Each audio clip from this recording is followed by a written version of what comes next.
The Mastering Local Marketing podcast helps local small business owners like you understand what it takes to successfully market your business and drive new customers through your doors. We provide actionable insights, interview leading experts and business owners in various industries, as well as provide tips and tricks we've uncovered over the last 25 years in the field.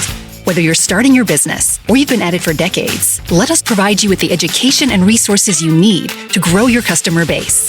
It's time to start mastering your local marketing. Here's your host, Matt Hansen. Hey, everybody. Welcome into the Mastering Local Marketing podcast. I'm Jim Deedlow, and he is Matt Hansen. Matt Hansen. He is a professor here at PNW, Purdue Northwest in Hammond, Indiana, digital marketing. I'm the owner of some local media and have been selling ads and buying ads and that kind of stuff for 40 years or so. We want to go right in here on episode 59 or 60. 59. We're at 59 today, yeah. Yeah, episode 59. If you want a graduate level education in digital marketing, I would say you need to listen to about 10 or 12 of these podcasts. We're going to go right into this one, and we're going to learn how to pitch a local influencer for free collaboration. It doesn't matter where you're at, where you're listening, and we do have people that pick this up around the globe, and some of the stuff we talk about doesn't necessarily directly apply, but the principles apply, and that basically in every area there are local influencers. Define that first, will you, Matt? Yeah, so when we talk about influencers, it's somebody that is online on social, that is really they have a following, people trust them, and we're not necessarily talking about millions of followers, but we are talking about the people that have thousands of followers, local followers and such. So this stemmed from a conversation I was having last night with my daughter, and she was talking about one of her girlfriends that she hangs out with and how she posts all these different videos on TikTok. And, it was kind of interesting just having the conversation with her because she was talking about they had AP scores come out recently. And one of her girlfriends had posted something about she was opening her AP scores and she made a joke that she got a 2, right, on something. It's out of 5. And the way that she responded to it, I'm looking for my 5, and then she gets a 2, and it was kind of a joke video that she had done.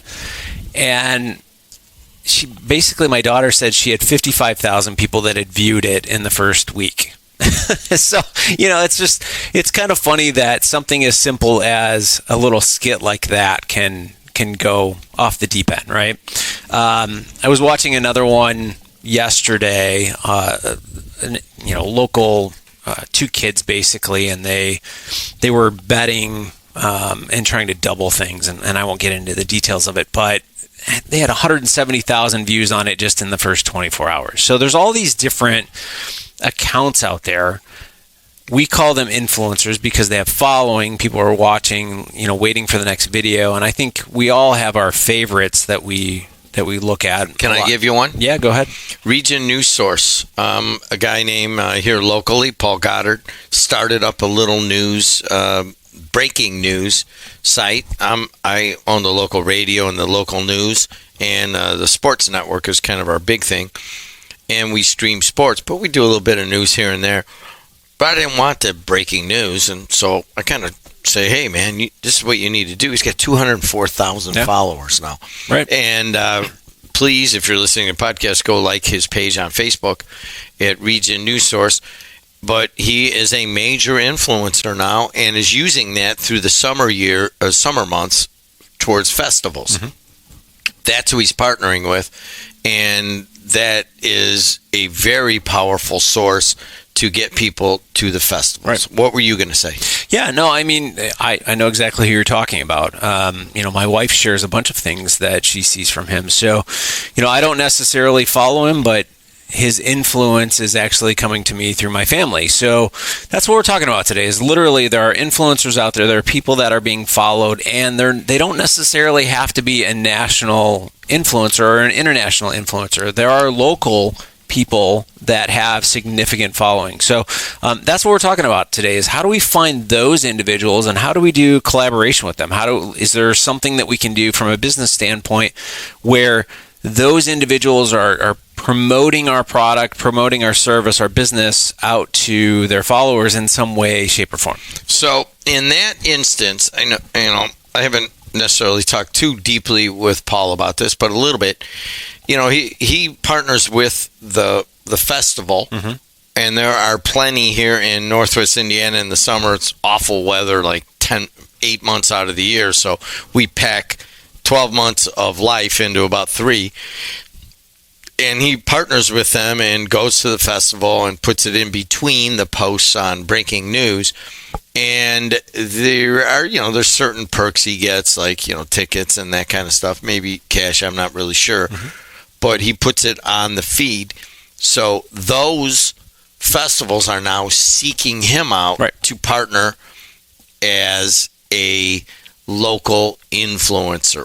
Why would a business and a local influencer that isn't Paul Goddard, why would you look for that person? Well, I think you said it with Paul, right? That he might get tickets to the event. If there's a concert, I know we have a ton of concerts going on in our area over the next couple weeks, and even in the past couple weeks. If you guys don't know, we're one day away from Pierogi Fest, which is one of the largest festivals in the Midwest. And the Bouchas came in here, and I think I wiped off all the red lipstick off my face. They come in there and they kiss me on my morning show. So if you're watching and it looks funky, like, dude, he has lipstick on his head, that was why. But that would be one of the many festivals around here. Right, but that's exactly what we're talking about with influencers. So you're on air, you're streaming your content, they come in and they're all, promoting the Pierogi Fest. I mean, that's essentially what we're talking about here. So even on the flip side, if you're giving somebody tickets to a concert or something just for them to promote the event, I mean, that's a collaboration. That can be a free collaboration. I mean, what does a ticket cost you to provide, right?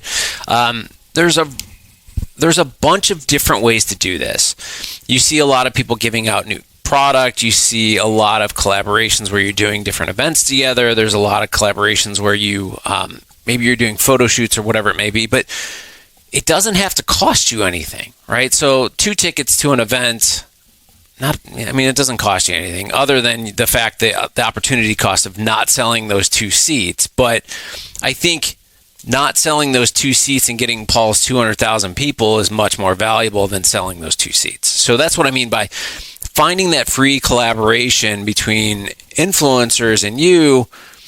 See what works for them, and obviously partner up in some capacity. But what are they looking for? What is the one pain point that they have, or what is the one thing they want that you can provide, and then you just do a trade-off at that point? So one of the things that we have talked about is the sales funnel. And we'll go back to it because you may just be finding this podcast and you haven't gone through the whole educational process here. But if I can succinctly put it, the sales funnel is a 3-step Hansen funnel.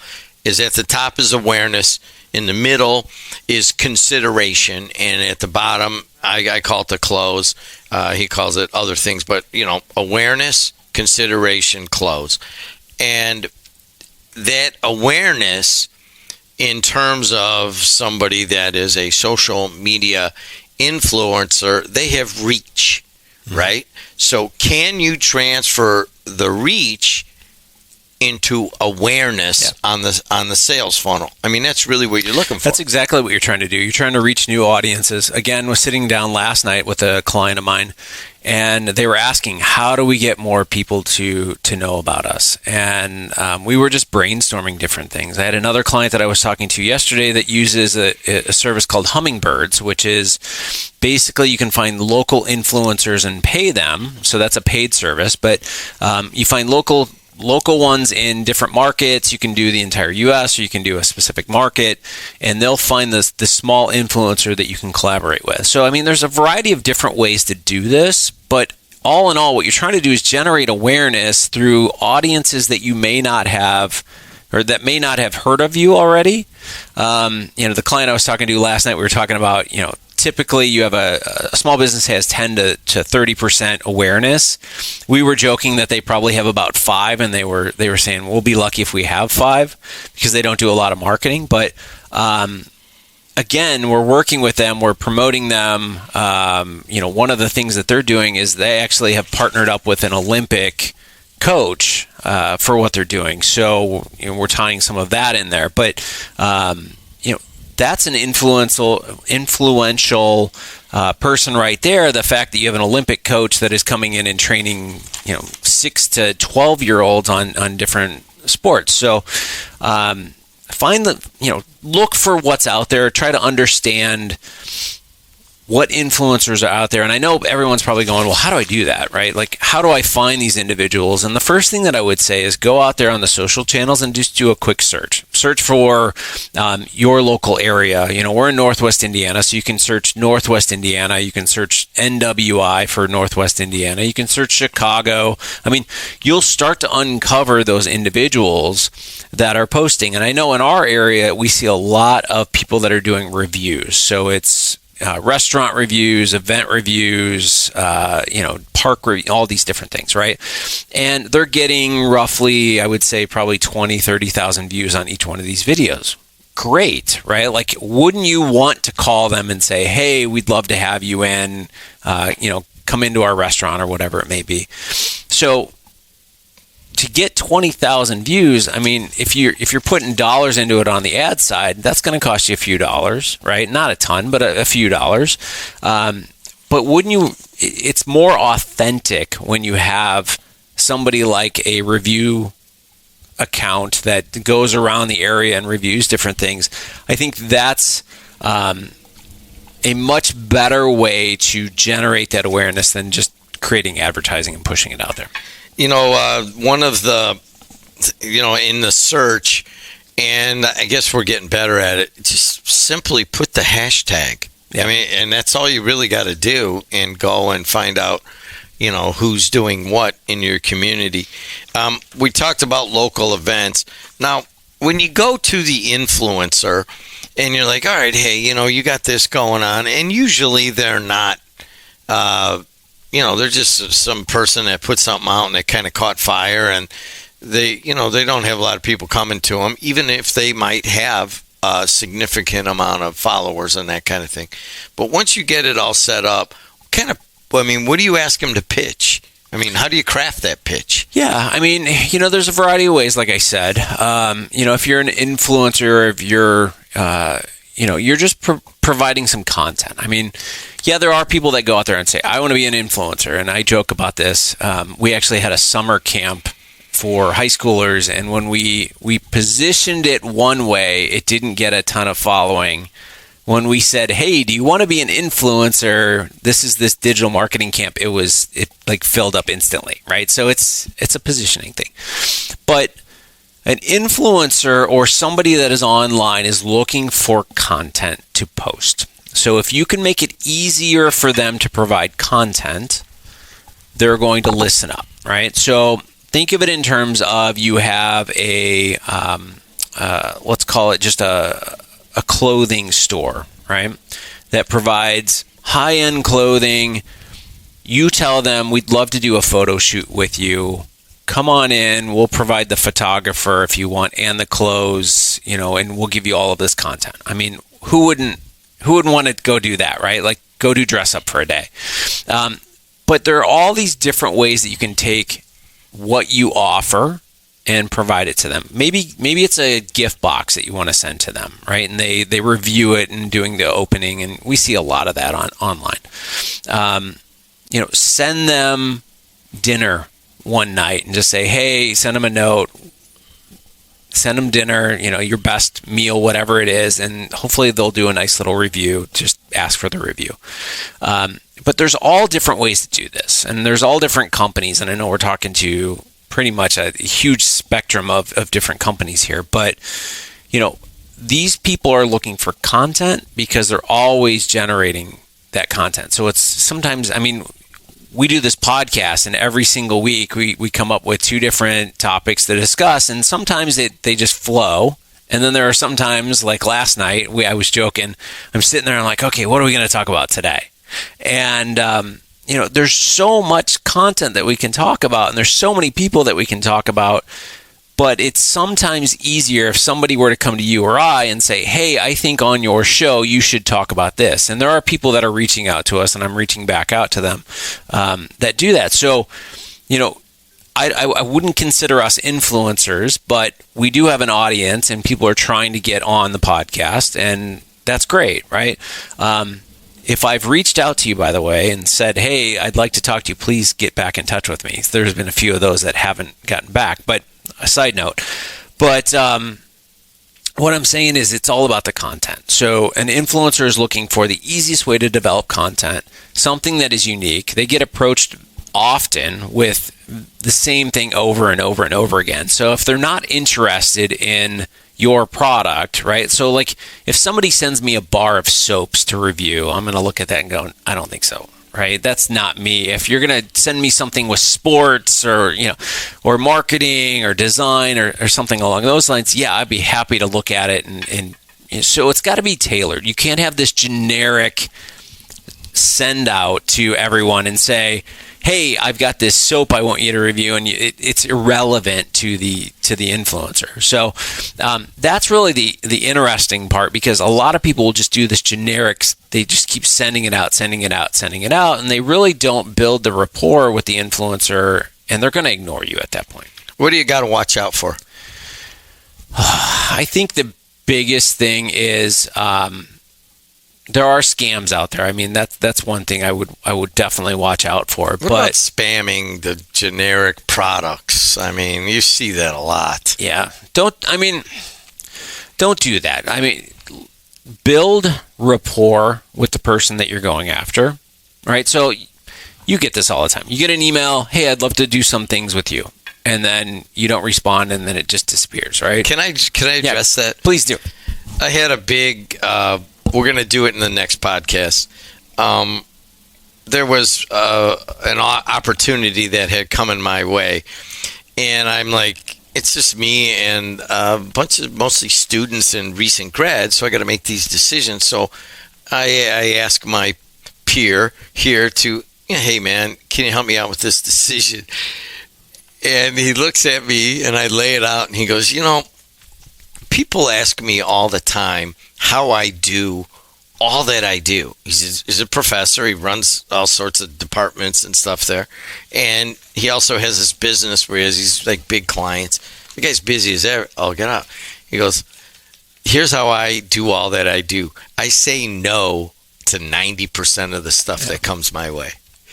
And that has stuck with me in terms of marketing, because there's I've got a pretty good growing sports network, and I'm learning to say no. Yeah. And that is applying what has been on this podcast. And we're going to talk about that in the next episode, is how do you apply what is in this podcast. But if you're an influencer, they've got to learn to say no also. Right. And they've got to learn to say no, especially with people who just want to come in, use their audience, and leave. Yeah. What about following up and nurturing that relationship with the influencer? So I'm going to give you an example. It's pulling off of the influencer idea a little bit, but let me give you this example. So I have this opportunity that I talk to people about, and it's the digital marketing competition that we do. And I sit down and I'll have a conversation with people, and people have become so cold to being sold on things that they just push away, right? So I have this competition that I run, and we have just under 200 teams that work on your project for 3 to 4 months. It's this amazing opportunity. From all over the world. From all over the world. I mean, I was just joking yesterday, Ireland has come into the mix. We have 2 schools that just entered from there. And we host it right here in the same studios that we're doing the podcast. Yeah. and let's just give the quick plug. Yeah. Where do they go to find any information on the digital marketing competition? Yeah, so it's just digitalmarketingcompetition.com. All right. And you can find what we do there. But here's what I'm saying is I will have conversations all through the years with different companies. And I sit down and I explain to them what we call it the DMC, what the DMC is. And these large companies have been pitched on so many different things, right? So think of it, as a large company being the influencer here. They've been pitched on so many things that they gloss over it, right? It's got to be, it seems too good to be true. I'm not going to pay attention to it. I don't know who you are, right? So I have this competition, and it's funny because I will talk to companies, large companies and small companies, and, they look at me like, oh, yeah, that's cool. And I go, I don't think you understand what I'm talking about here, right? So a separate company a separate competition that is being run this year, the client has spent $500,000 on this thing, okay, for less teams to participate. And I'm going to these companies and I'm telling them all about it, right? And we've developed this great pitch deck and all this other stuff. And now we're 5 years in, and it's starting. You can see it starting to turn over, right? Awareness, awareness, right? People are starting to understand it. We've got some pretty decent sized players that are filling competitions moving forward. But what I'm saying is the large companies, the small companies, the companies that we're presenting to this opportunity have gone they gloss over because they think it's too good to be true, right? So when you're talking to an influencer, you're talking to somebody, you've got to break through. You can't just send an email. I can't just send an email to let's say Pepsi and say, hey, we've got this great opportunity for you to be part of this. Here's what it entails, and go. It's going to fall on deaf ears, right? And 1 to 2% response, right? Right. And it's funny because I've done this as well. I still do this sometimes, and I think to myself, all this time, and we got to get to it, and all this other stuff. But it's all about relationships. You've got to build a relationship with them. I mean, they're local people. Go see them, talk to them, get them on the phone. Tell them how great they are. Right, exactly. I mean, people love praise. Right. You've got 28,000 people following you, and you're a local person. This is people great. Love that somebody notices your success. Right. And sometimes they're not always getting people coming. Many of them will, especially if you get up into triple digits or above 50,000 maybe. But below that, they're not getting that many people coming to them, right? Right. I mean, I love the ones that have 20,000 followers. Yep. I mean, they are prime for this sounds bad, prime for the picking, but they want to be noticed at that point. They've done a really good job of growing their audience, and now you can start to say, hey, you're doing really well. I would love to partner with you on something. I've got this of value. Let me provide it, and we'll work together, right? So, yeah. This is the episode 59, how to pitch a local influencer for free collaborations. Please go to wherever you get your podcasts, take a listen. You could also take a watch on YouTube and some other places. Anything else you want to add, Matt? No, I think just one other thing that I don't think people realize is go to some of the community groups on Facebook and see who the people are that are posting over and over and over again. You'll quickly realize who the influencers are of that group. Get in touch with them. He's Matt. Way to do it. He's Matt Hansen. I'm Chip Dilo. Until next time, see you later. The Mastering Local Marketing Podcast helps local small business owners like you understand what it takes to successfully market your business and drive new customers through your doors. We provide actionable insights, interview leading experts and business owners in various industries, as well as provide tips and tricks we've uncovered over the last 25 years in the field. Whether you're starting your business or you've been at it for decades, let us provide you with the education and resources you need to grow your customer base. It's time to start mastering your local marketing.